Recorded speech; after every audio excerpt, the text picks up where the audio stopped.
Hello and welcome and thank you for joining us, everyone. Welcome to our co-parenting and coffee event, Secure Attachment and Co-parenting, creating a safe space for children. We're excited to present this webinar topic to you today in partnership with the American Society for the Positive Care of Children, also known as American SPCC, a nonprofit organization dedicated to the advocacy and advancement of children's rights, family well-being, and positive upbringing across the globe. A big welcome today to our speaker, Sarah R. Moore, here to cover this important subject in honor of Mental Health Awareness Month. Sarah wears many hats as the board chair for American SPCC, the founder of Dandelion Seeds Positive Parenting, and the author of Peaceful Discipline, and as a certified parenting coach and mother. She joins us this morning to discuss the 4 attachment styles a child can develop, with a special emphasis on the healthiest form, secure attachment. She will also explain how co-parents can overcome differences in parenting styles.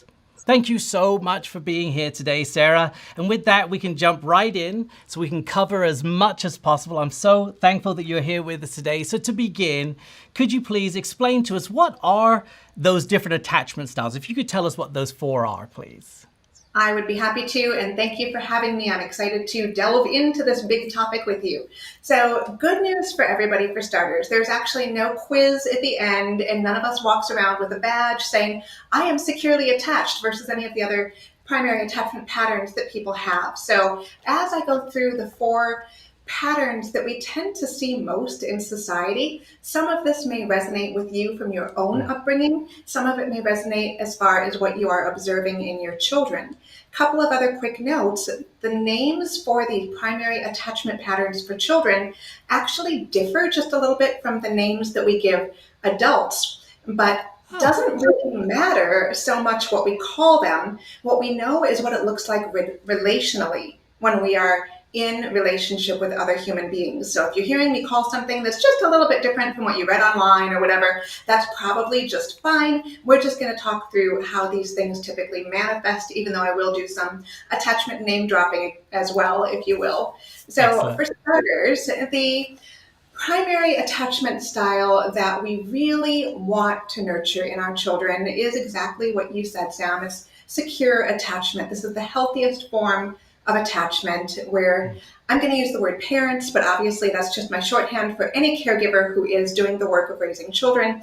When a parent is, generally speaking, pretty responsive, pretty consistent, pretty warm, pretty present in the child's life, and being really a safe haven for that child. That being said, I'm going to give this a couple of great big disclaimers right off the bat. Number 1, statistically, approximately 50% of children in this country, and similar percentages in many developed countries around the world, are securely attached. And guess what? 50% of the population isn't going around listening to attachment webinars. So this is what children are naturally geared to be.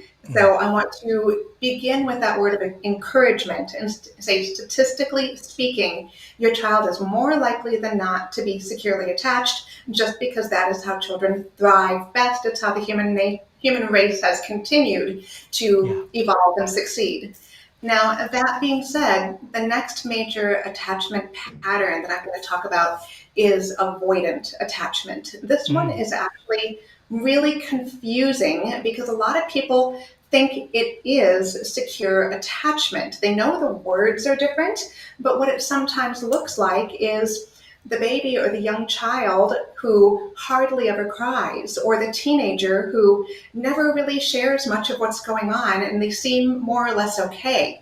And the question that we have to ask ourselves is, are they doing that because they're actually securely attached and the caregiver is responsive enough that the child doesn't need to express some of those bigger, trickier feelings? Or is it because the child has learned, I don't get my needs met anyway, so I might as well just bottle them up inside?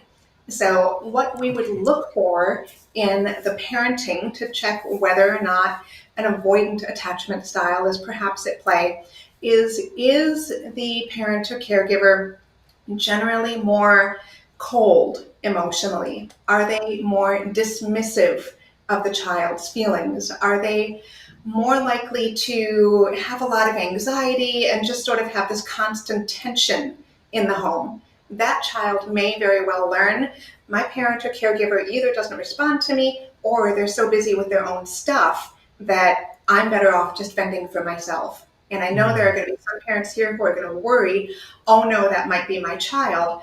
I'm going to interrupt myself with some more good news right off the bat and say, first of all, we all have a blend of attachment patterns. There is no clear-cut lane where we say, I'm only this kind always and forever.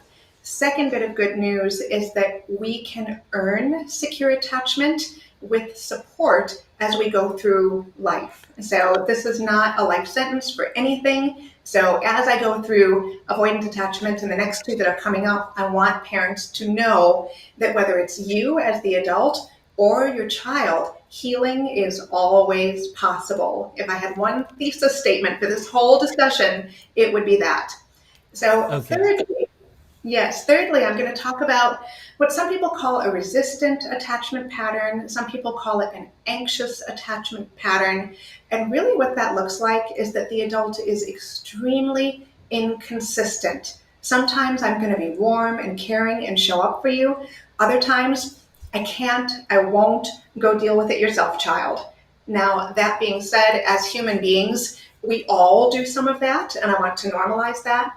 But this child has lived with so much emotional unpredictability that they really don't know what to expect. And then last but not least, we have the disorganized attachment style or attachment pattern, if you will. And the disorganized attachment pattern is the one that is really the most heartbreaking. It's the toughest because it's, number one, actually the hardest to recover from. It is possible, again, I will say that in capital letters, it is possible, but it is truly difficult to overcome a disorganized attachment pattern because in this pattern, the child has learned that the parent or caregiver is sometimes the source of comfort, but other times they are the source of absolute terror. I don't feel safe with this person. So I don't know what to expect. And it's a very scary existence, either physically and or emotionally for the child who is growing up with a disorganized attachment pattern. Wow. Okay, so let me recap a little bit there. We said we've got the different types of attachment styles. Of course, the one we're shooting for is secure attachment, but there's also avoidant, there's also anxious and disorganized. Am I on track so far? A plus, perfect. Excellent. Okay, so you've given us a lot to chew on already, but I wanted to ask you, why do you think of the different types of attachment styles? Why do you think it is so important for children to develop a secure attachment? Short-term benefits and long-term benefits for the child. So shorter term, what we will see in childhood, and by childhood, I'm talking about from the day they're born until the day they leave the proverbial nest. So as long as they are with us, the child who has a secure attachment pattern is more likely to be confident, more likely to show lower instances of aggression. They are more likely to model emotional maturity. They are more likely to get along with their peer groups and have positive outcomes in education, whether they, no matter what form of education, homeschool, public school, you name it, they tend to fare better overall. Additionally, they are likely to have lower instances of things like substance abuse and problematic interactions with peers, premature sexuality, all the things that we really don't want them to get into. Secure attachment is a huge protective measure against all the bad stuff and a huge protective measure for all of the skills and tools that we want children to grow up having. That is so good because right out of the gate, I want all of those things for my children. I want them to grow up in that environment. So, Exactly. well, maybe you could give us some practical ways of what this would look like because I'm definitely on board and I love the connection that you're talking about that we make that we are a safe space for our children. But what does that look like in real life? And how can we as parents, how can I help my child develop that secure attachment? Yeah, I love this question. And by the way, I forgot to add part two of what I was just saying before. When Oh, children grow up, they still have the benefits of secure attachment. ah, Adults who have a secure attachment pattern are more likely to have greater self confidence. They are more likely to have healthy, intimate relationships, to be those romantic ones or intimate relationships with friends. They are also statistically more likely to seek support when they need it to help continue that positive trajectory of positive mental health outcomes. So it never expires as far as the benefits. Now, to answer your question about, thank you for that little commercial break of the part I forgot to. Now, to answer your question about what it looks like in day-to-day interactions with our children, according to a whole bunch of researchers, but a couple of my favorites who really spell it out clearly, and I will name those researchers because I want to give credit where it's due. Dr. Tina Payne Bryson, Dr. Daniel J. Siegel, and even Eli Harwood, for example, are all attachment experts. And we have seen through their work, and primarily Dan and Tina have been the ones that I've studied. Eli is newer on the scene, but another phenomenal resource as well. Children have what we call the 4 S's of secure attachment.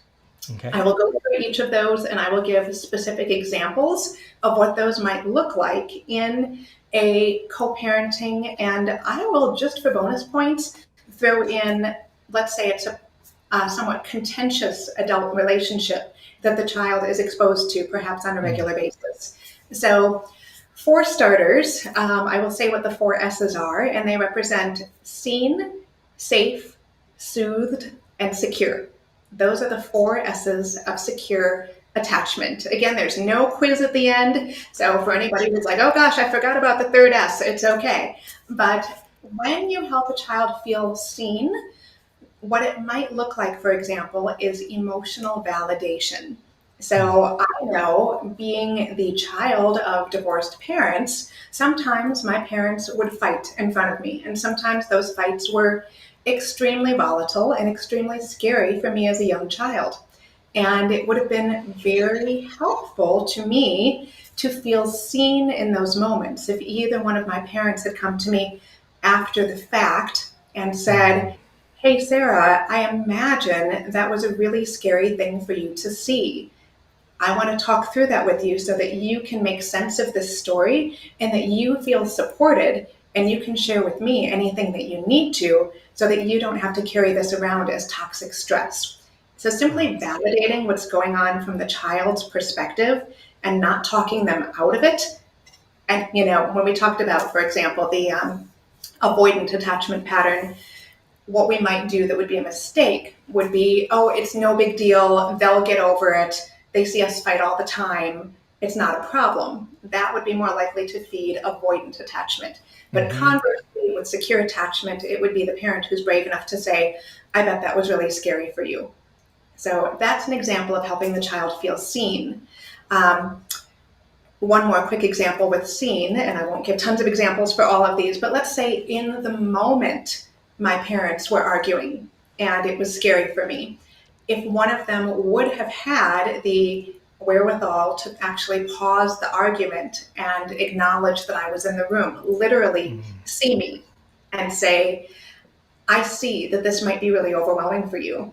Why don't, daddy and I, or mommy and I, why don't we put this conversation on hold and let's do something to help you feel emotionally safe, because you matter so much that we don't want our struggles to interfere with how you're doing. So Yeah. that's another way where somebody in the moment of a contentious relationship might help their child feel seen. Yeah. What were some Yeah. of the other S's? We definitely want our children to feel seen, and that helps them feel that secure attachment. What are the other S's you mentioned?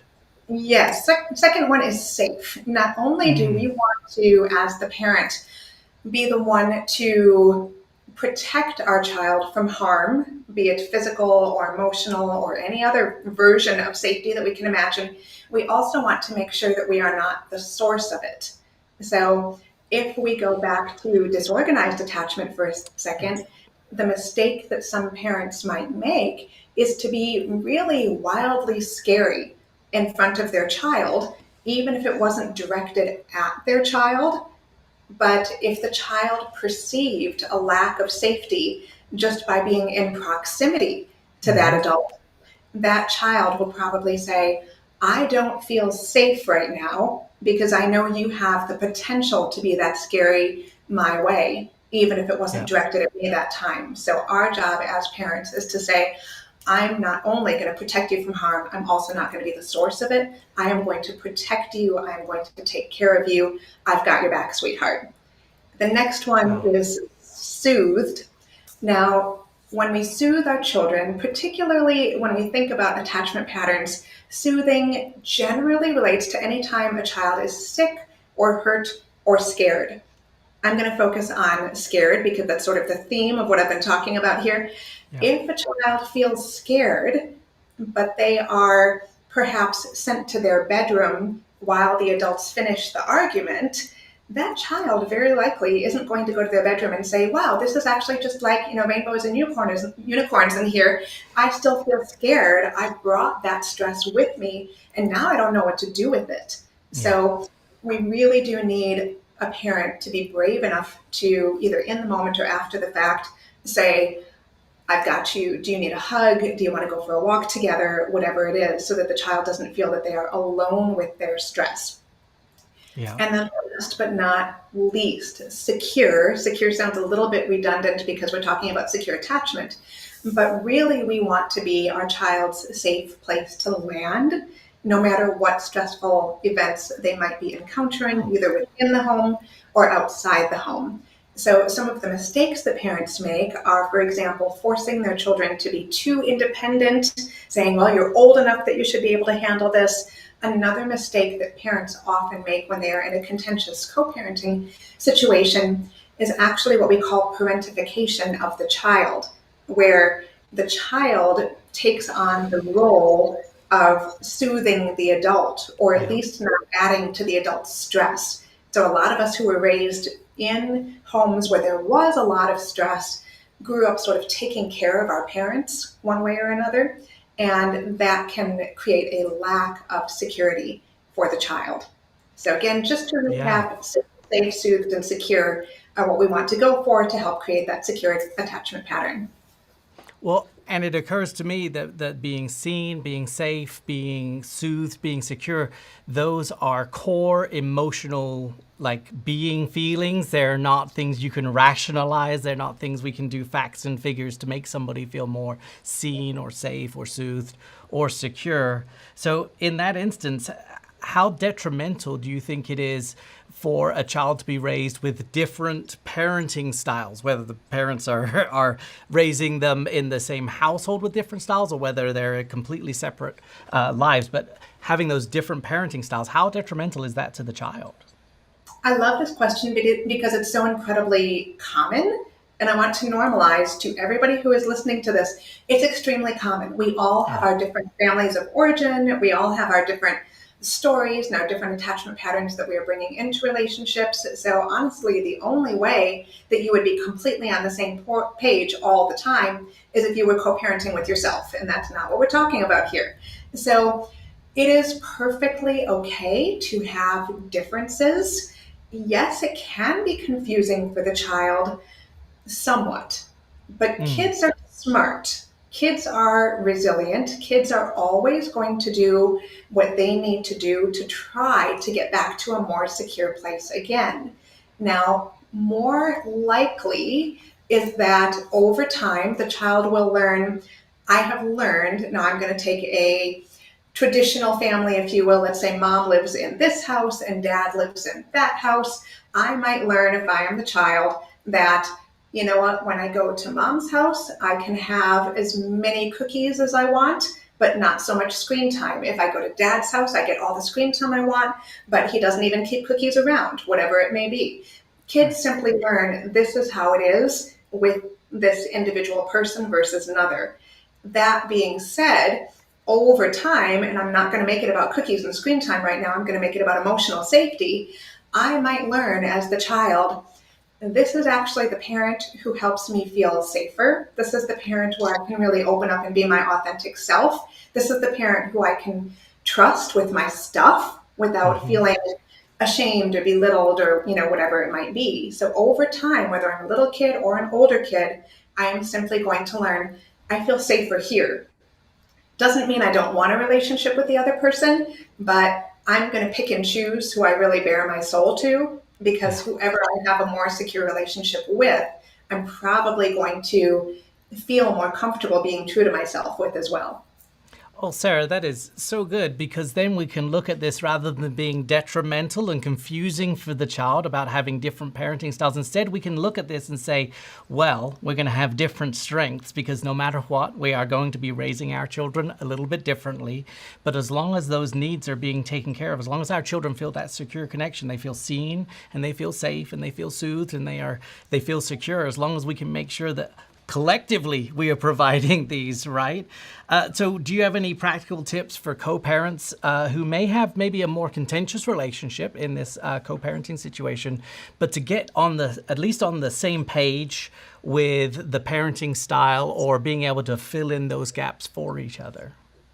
Yeah, I think it's extremely important that co-parents keep in mind that their relationship as a couple is completely separate, or not as a couple, as the case may be, but their relationship together is completely separate from the relationship that they have with their child. And my Ah, sincere hope is that they will be able to say, you know what, for the well being of our child, here are some things that we can agree on.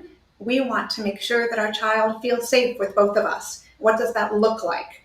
And maybe come to some sort of agreement about basic ground rules. They don't have to agree on everything. It's not so much at all about screen time and cookies, but it might be, for example, we know, for example, that, I'm going to throw out one. I'm just going to say a quick trigger warning.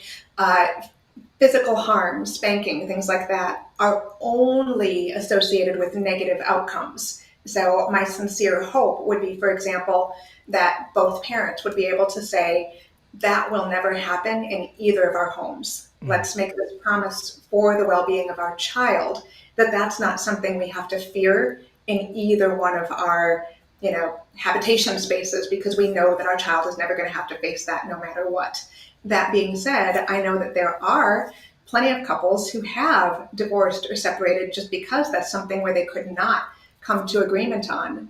And although that saddens my heart to know that, I can reassure you once again that as long as, again, good news story, silver lining in the cloud here, as long as the child has at least one person with whom they can have a secure attachment pattern, the child can reap all of the benefits of secure attachment. So wow. even if it's not the same at both homes, the child can still absolutely thrive, both short term and long term, in their future relationships, as long as they're getting that secure stuff one place. I love that, because it brings us back full circle to what you said at the beginning, that no matter where we are, or you are, or whoever is listening right now, wherever they are, that it is a salvageable situation, right? And that it is still possible to raise your children with that secure attachment, that they do feel safe. I think, but I also feel the weight of the responsibility of your statement there, that as long as one parent, well, I can really only be responsible for the actions of one of the parents for my children anyway. What would you help me with the term connection-based parenting? What is connection-based parenting? Is that the same thing? Not entirely, although connection based parenting, as I define it, is just parenting with the good of the relationship in mind.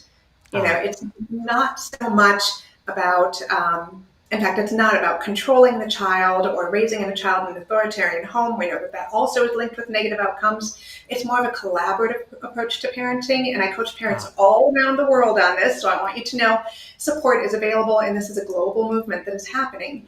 It's basically when I say I'm going to prioritize us relationally over anything else. And yes, we're going to have struggles. Yes, we're going to have conflict because we're human, but we are always going to work to remember that in parenting, it is never really me against you. It's you and I together against whatever problems we're trying to solve. And when we do that paradigm shift, it really helps us remember what matters most. It's not about our 5-year-old or our 15-year-old, for that matter, putting away their shoes when they get home for the day. It's about how can I help you feel all those things, safe, seen, soothed, and secure, and it will contribute toward the likelihood of having a secure attachment with the child.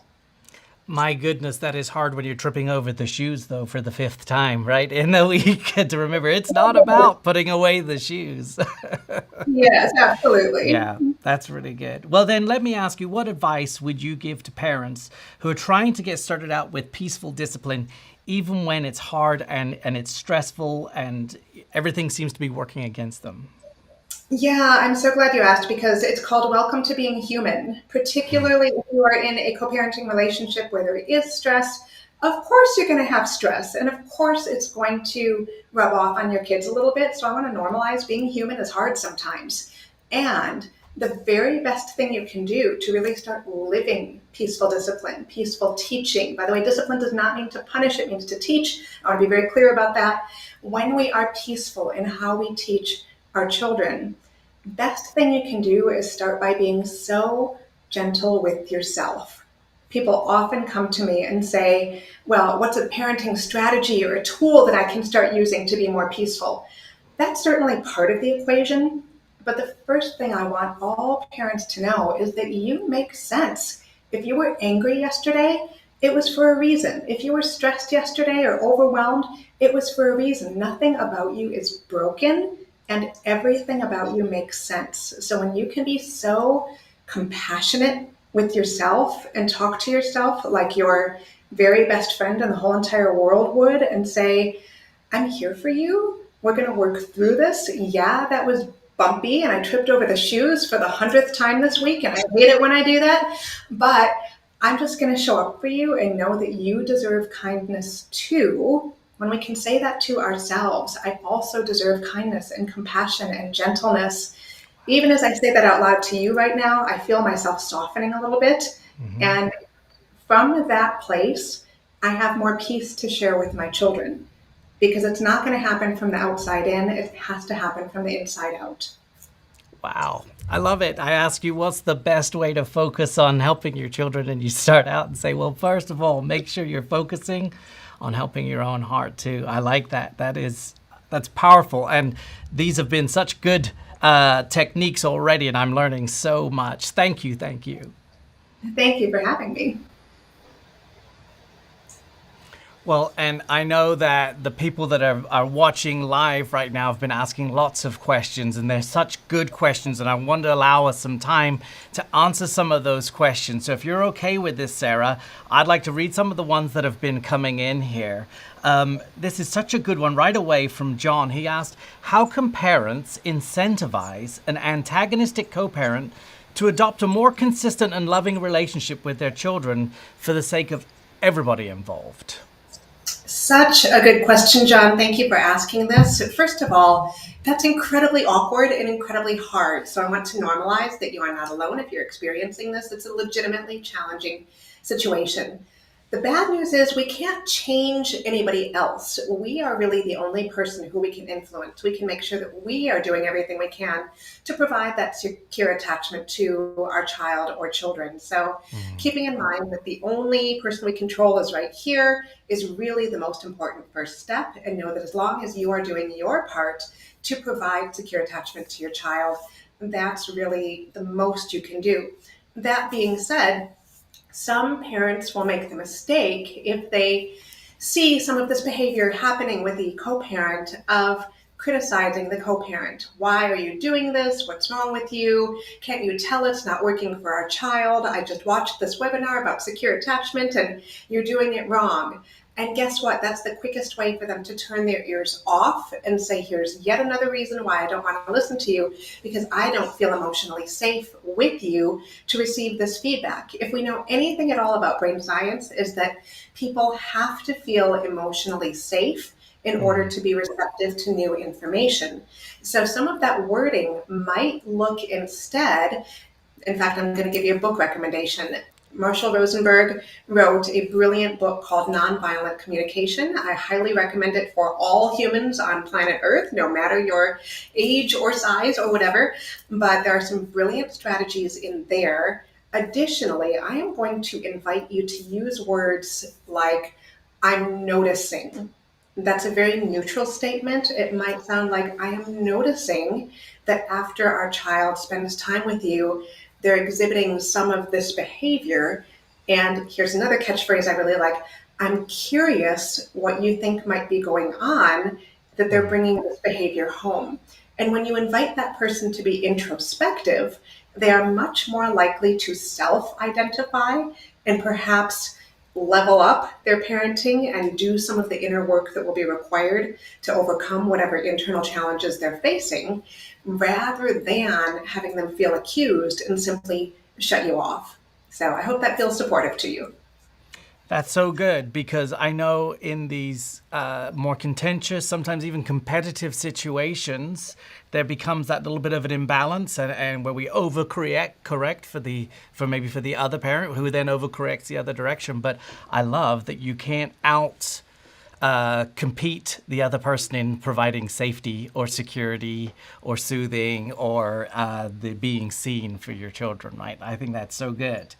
Let me ask you this then. We got an anonymous question, and this one's a little tougher because it has a legal aspect. And I should say we definitely can't give any legal advice, and there are definitely different types of different parameters that could be involved in a plenary order. But this question says, can you give advice for a mother who has a plenary order of protection on the children's father, not the kids, possibly written in the divorce decree? Great question. Super tough situation. For those of you who may not be aware of that terminology, it is often in place, and I certainly don't know the specifics of this person's situation, but it's often in place when there is a potential history of abuse or a risk of abuse there. So if there is abuse, to your point, we don't want to get into legal issues, but that being said, from an attachment perspective, odds are good that those children are more likely, particularly if that parent is scary towards those children in any capacity, higher likelihood of the children having a disorganized attachment pattern with that parent. So my invitation to you as the parent who observes this in the co-parent is to say, just do everything you can in order to create the emotional safety that your children need, so that, God forbid, there is something going on when they are with the other parent that is dangerous to the child's well-being. They feel so emotionally safe coming to you that you can be aware of it and that you can do something about it from that perspective. Well, and it sounds like in this situation with that plenary order, the communication lines are limited between the parents, whereas not through the children, which goes back to something you had talked about a little earlier about that parentification, which is another one of the questions that we got here, which was, do you believe that parentification, maybe you could reiterate what that is again here, but would it cause fawning response and hyper well-behaved kids, do you think? I absolutely love this question. To reiterate the definition of parentification, my simplified definition of it is that it's when there is role reversal between parent and child. Effectively, the child becomes the emotional support system for the parent, and perhaps the child has inappropriate responsibilities placed on them, or they take on inappropriate responsibilities because they perceive that they need to do everything they can to take care of the parent. So can it lead to a fawning response in a hyper well-behaved child? Yes, it absolutely can. So I am really glad that the person who asked this question is aware of that possibility. We do know enough about nervous system science to say fawning is one of the nervous system responses that children can have. And fawning basically means I'm going to do everything I can so that there is no stress and no conflict between us. I'm going to avoid all arguments. I'm going to do everything I can to be a peacemaker, perhaps at the expense of my own well-being. So yes, and I want to offer some encouragement to the person who may be experiencing this. Number one, I'm super proud of you for noticing that this might be going on in your child, because noticing is the first step we can take. Second step we can take is just to reassure the child through our words and through our actions daily that you're the adult, you've got this. Yes, it might be really hard right now, but it's your job to take care of them, not the other way around. Secondly, shout from the rooftops your faults, your mistakes, your shortcomings, and let the child know that it is okay to be human. It's okay to mess up. Model how to repair, and that child will know that they don't have to be perfect all the time either. And that can really help level set that parentification issue. That's so good. I like the idea you're saying there of modeling the behavior that it is okay to admit when you don't know a thing, or it's okay to admit when you make a mistake, and modeling that so your child doesn't feel that pressure to have to be so perfect all the time. Lucas asked along that line, is there anything that we may be doing or saying that could actually be working against our kids becoming securely attached that we're just unaware of? So basically, are there any common no-nos that may not be obvious but still harmful that we should avoid? And I think these kinds of unintuitive things sometimes can trip us up, right? Yes, I really want to commend our audience for asking these brilliant questions. Thank Yes, you so so good. much. These are deep and these are meaningful. So, yeah, one of the biggest no-nos that I see in contentious co-parenting situations is when one parent will badmouth the other parent. So, for example, it might come from a very good place. It might come from a deep desire to connect with your child and to essentially overprove that you are the safe parent. But what that might sound like, and I'll make up an example here, let's say that I am the parent who is doing this, it might sound like, oh, sweetheart, I love you so much. I will always do everything I can to take care of you. Unlike daddy, who really puts you in negative situations on a regular basis. And if that's the case, keep in mind, the child is also probably loyal to their other parent. So what they do need to hear is the first part of that. I love you. I'm always going to take care of you. I want to be your safe place. But the minute you throw that other parent under the bus, the child then feels like they have to choose between parents and their emotional safety goes down. So that's probably one of the biggest ones I would say to be aware of. Man, there's so many good questions here. I don't even really know where to keep going. But let me go to the next one then. That you mentioned that a child can change. This one came from FK. What if the child lives with one parent and is showing parentification traits to that parent, or I would say, yeah, from that parent, I guess, and refuses to visit the other parent? Oh, that's a really tricky situation because obviously we want to respect our child's perspective. That's always going to be the place that I come from. If the child doesn't feel emotionally safe visiting the other parent, that's for a reason. This would be a situation where I would say more than likely the family would probably benefit from some family therapy to figure out what exactly is going on, where is the lack of safety, how can we get to the root cause of this? Because the goal is not to force a relationship where the child doesn't want one. That's not at all what I'm saying. But it sounds like there's a lot more beneath the surface that we would need to understand before we could say this is exactly what's going on and here's how to fix it. But I would again reiterate what you started with, that a child can change and there is always hope, right? Yes. That this is never a hopeless situation. Yeah, I like that. Julie asked, how can you deal with one co-parent having a disorganized attachment pattern and one doesn't, and how to help teens become more secure? Very good question. As I mentioned in the prior part of our discussion, disorganized attachment is honestly the hardest to heal from because the limbic system, the very fundamental parts of our brain have such a lack of safety that it's really hard to do the right things to actually heal because there's such a disconnect between what the body is fundamentally saying and what the prefrontal cortex, the thinking, the planning, the understanding of consequences, it's as if those parts of the brain aren't even communicating with one another. So the first thing that needs to happen is for the parent who has a disorganized attachment pattern, they are going to need some support in creating more safety in their body. Now, that may be therapy, it may be somatic work, it may be EMDR, it might be a whole host of different modalities and therapies that are available. But until that baseline emotional safety is achieved, it's going to be really difficult to see some of the behaviors that they need to do outwardly. That being said, I want to give people encouragement up front, because you might be saying, that's probably bigger and a longer process than my co-parent can get into right now. And I'm going to say, that's actually okay. What you want to achieve are little moments of safety.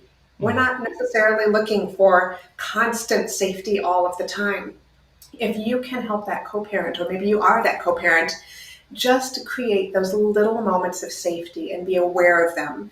Right now, my body in this room is under no attack. My body is here. My body is safe. I'm having a conversation that feels good and emotionally nurturing. Every time I notice moments of safety in my body, I help my nervous system heal so that I can move toward a more secure attachment pattern. Understood. Okay. That's, yeah, that disorganized attachment pattern you're talking about. And it's so funny. I, of course, immediately assumed we must be talking about the other parent, but I love that you said, or if it's you admitting that you struggle with this, but that the best thing you can do is support, which I know is so difficult in a contentious situation. But again, for the sake of your children, if you know that they're in this disorganized attachment pattern right now, the best thing you can do is actually be as supportive as you can to help them through it. This is an interesting question, specifically about secure attachment in maybe a non-standard situation, because Courtney's asking, what if you have a child with a disruptive mood dysregulation disorder? How would you intertwine this to have secure attachment? Does anything change, or can we still apply everything as it is? Really good question, Courtney. Thank you for asking this. We have to keep in mind as parents that, once again, the only person we can control is us. The big questions are we providing those four S's to our child? It almost doesn't matter so much what the child is perceiving or experiencing, although of course their experience is completely valid as well. But the only part that we can truly control is our own part. Are we helping our child feel seen, safe, soothed, and secure by the actions that we are doing, while also getting them the emotional and behavioral support that they need in order to be receptive to the things that we are doing? Ah, yes. Although I imagine then it means, and this is obviously going to be the case in every case, is that it's going to be unique to that situation, and you may have to be a little more intentional about making sure your children are being seen or feeling safe. And yeah, that is definitely an interesting take on this. A beloved one asks, how does coercive control, domestic abuse coupled with narcissism, antisocial PD, and psychopathy affect this? My experience of this is that there is no sane solution to an insane situation. Wow, what a question. Yes, certainly that is bigger and broader than the scope of what we're discussing here. And that being said, I'm going to go back to what I've said a couple of times now. You are the only person who you can control. And to the extent where it's really tempting, and in some cases certainly sounds like this one, it's very easy to look at the other person. And again, I'm assuming you're talking about the other person and not yourself. If you are tempted to use those labels with your child to help them understand why the other parent struggles so, I would encourage you to walk that fine line between blaming the parent and judging the parent versus simply using this as information, but doing your part to be that secure base for your child, knowing that there are significant mental health issues on the other side. Ah, that is good. This next question, I think, is a question about how to maximize the effect of the techniques you've been talking about. Because Alexis asked, what if you don't have custody of your child and you only get to see them for about 5% of the time? How will these things be effective? And it's such a good question, right? When you only have a limited amount of time, how do you apply these concepts to have the most effect? Yeah, such a good question. First of all, my heart goes out to that parent because it's got to be a really tough situation to see your child so infrequently. Mm, Know that every interaction you have with your child creates neural connections for that child about their perception of you and whether they feel safe with you, whether they feel loved by you, or whether you are trying to force the relationship upon them. I actually have some very good news for you, though. Custody is really only applicable to the child's formative years. At some point, custody agreements won't be in place, and the child will be an adult where they can make their own decisions. They can choose who to see and who not to see. And I have known people in their 80s who have lived a lifetime worth of insecure attachment patterns who suddenly at age 80 something say, you know what? I have found a way to heal with my mm, family. I have found a way to create a secure attachment pattern where one never existed before. My sincere hope is that you won't have to wait until you're 80 something, but at some point, odds are good that your child will have the opportunity, if they so choose, to have more time with you. And what you do now in these little increments will help influence their likelihood to want to spend time with you once they are able to, just because you created those moments of safety with them now, even though the time was so limited. mm. To plant the seeds that you have the time to plant now, trusting that you'll see the reward, the fruit of this later in your relationship. Correct? That's That's absolutely good. that. Yes. Okay, well, these last two questions, and I don't want to like lump them together, but they're very similar because Svetlana asked how to deal with a father who constantly offers unlimited screen time and video games to a 7-year-old boy who literally starts shaking with the mention of the word TV or Roblox. And this other question, similar from IH, where the other parent is not co-parenting, has separated from kids for over 2 years. Now, with the court changing a few things, they're going to be the child will be with the parent for overnight, but that new parent is now remarried with a new life, and so he has really no connection with his children. So how to be sure that my kids will get the same care and compassion they receive from me? How is the transition going to affect them with the seldom co-parenting from the father? And both of those really come down to when the style is so very, very different. How do you have any kind of safety or trust in your own heart that we're going to have some kind of a cohesive safety net going on here? Yes, those are both legitimately hard situations. So, first of all, I just want to validate that yes, that's hard. Nobody's saying it Mm, isn't. So, I just want you to feel yeah. seen in what I'm saying right now. Those are legitimately hard situations. Unfortunately, we really can't control what happens in those homes. What we can control is our own relationship with our child and know that we can be their, I love this expression, their soft place to land, so that if they struggle, if they, you know, act out when they come home, it may actually be that you're their safe place to land where they feel they can be emotionally authentic with you. Mm, So just continue to show up for your child in whatever capacity that you can, knowing that of course it's going to be discombobulating for the child to have such different experiences in one whole household versus another. And I also hope that if you are in a place where you can have a conversation with that co-parent, and kind of like we talked about a little earlier, if we are in a place emotionally where we can say, I know that we have this difficult relationship. I know that there are very valid reasons that we aren't together anymore. But what we do have is this common ground, and I really want to emphasize common ground, and that mm-hmm. we both love our child and we both want what's best for our child. I'm wondering if we can work for the benefit of our child to figure out how to make the transitions as smooth as possible so they don't feel like they're living in two alternate universes, one home to another. Where can we find common ground for at least some consistency so it's not so discombobulating to the child? Yeah. Well, and do you have any tips for maintaining sanity while your child is with the other parent out of sight and you're feeling that lack of safety and security? Yeah, so much of this, I'm not going to say self-care. Good news, because people then be like, I'm turning this off. Nobody likes that word. But I can say, do check in with yourself. Acknowledge what you're feeling and know that all of your feelings make sense. Oftentimes, when we try to rationalize or overthink, well, it's okay, I shouldn't feel this way, I know they're safe, I know whatever, we actually end up creating more angst in our body because our Mm, intuition is telling us something about this just feels awful.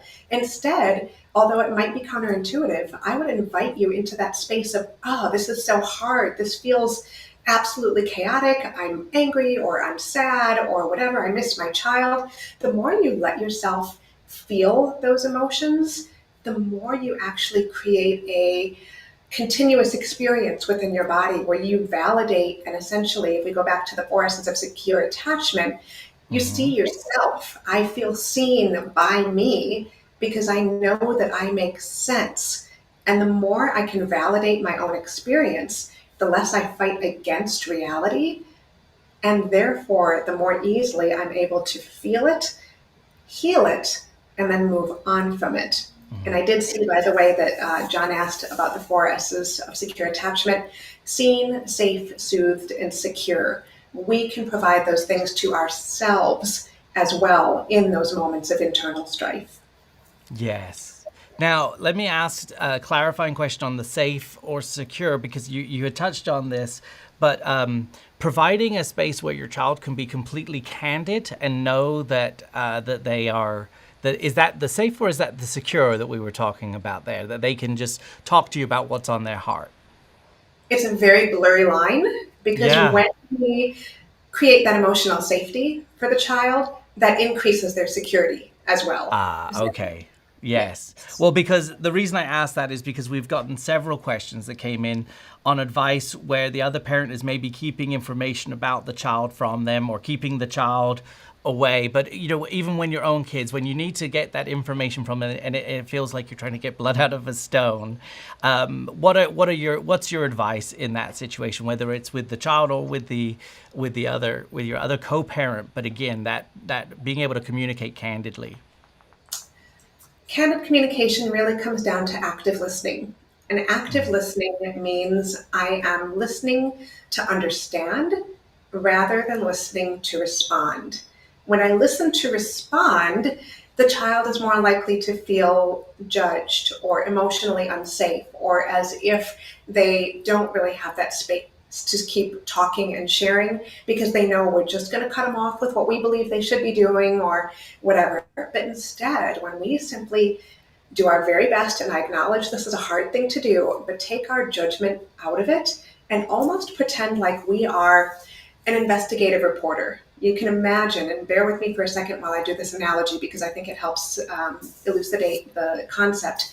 If I were an investigative reporter and I were going to the scene of some situation and having to report back to my news station later that day on exactly what I observed, when I went there, I would be taking notes about what do I see? In other words, what is my child exhibiting to me? What's the situation? How do people feel? How are they acting? What's going on? But my job is simply to understand it, not to be the investigative reporter who hops into the middle of it and says, hey, this happened to me when I was your age. People would say, what kind of news story is that? We also, as an investigative reporter, don't walk in and say, here's what I think everybody here should do. Again, that would make for terrible news reporting. Our job is simply to observe and to understand and say things, learn a couple of mantras like, thank you for telling me.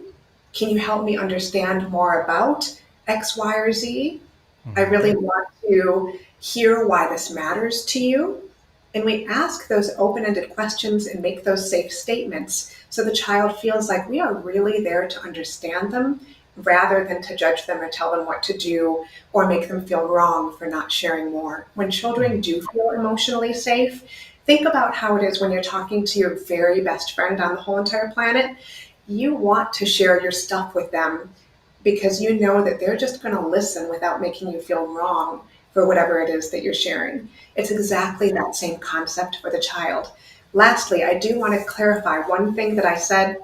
a little while ago when the parent asked about the mood disorder, and I wanted to clarify something that I said. I said it almost doesn't matter what the child's experience is if you know that you are doing everything you can within your power to be, helping them feel seen, safe, soothed, and secure. Yes and no. We can only control ourselves. And by the way, this is also related to your question about active listening and how we can do this. Of course, our child's perception matters because their perception is their reality. So part of the active listening of our child is help me understand what your authentic experience is. Because if you don't feel safe, I get curious about what is it that would help you feel safe or seen or soothed or secure. So it really is always supposed to be collaborative rather than we're the adult, they're the child, therefore they should listen to every word we say. That's not the way to create emotional safety. We really want to be an open book. We want to be collaborative and open and be a safe place for them to share. My goodness, I could pick your brain for hours. We'd lose everybody who's watching right now because we could just keep going and going. I do appreciate the book recommendation, but could you tell us more about any other resources you have so that I can continue to pick your brain, but also for the people who are with us today to be able to see more of the work that you've done? Oh, thanks for asking. Yes. So my book is called Peaceful Discipline. By the way, a lot of people think, oh, it's peaceful parenting. No, it's peaceful discipline. As a reminder, discipline means to teach, not to punish. So Peaceful Discipline is my book. My website is dandelionseeds.com. There is a hyphen in there. It's dandelion-seeds.com. And people are welcome to sign up for a free evidence-based mini course. I also give all sorts of discounts on things like my coaching programs and other resources. And I also let them know when I'm doing webinars like this one with advance notice. So, I'm happy to be a resource for people. I also have lots of book recommendations, not only children's books, but also parenting books as well on the website. So please go ahead and sign up. My confession to you and my promise to you is that I hardly ever send emails. So you're not risking much by signing up for my newsletter because I hardly ever send them. Now, that being said, I want to make a couple of offers. I mentioned the free evidence-based mini course that you can get on my website. I also have a parent support group, a parent coaching group starting in June. Normally, it is $1,200 for the 12-week session. We meet over Zoom once a week, and then there is support work to do outside of class as well. And right now, just because I'm in it for the greater good, if you will, I am asking people, instead of looking at the price tag, just to say, pay what feels fair to you. Whatever you think my time is worth, I want to make this accessible as long as you feel that it's a fair offer. I am happy to entertain it, and I really just want to be here and support and empower anybody who feels like they could use, an emotional equivalent to a warm arm around you to help guide you through some of the challenges and the joys of parenting.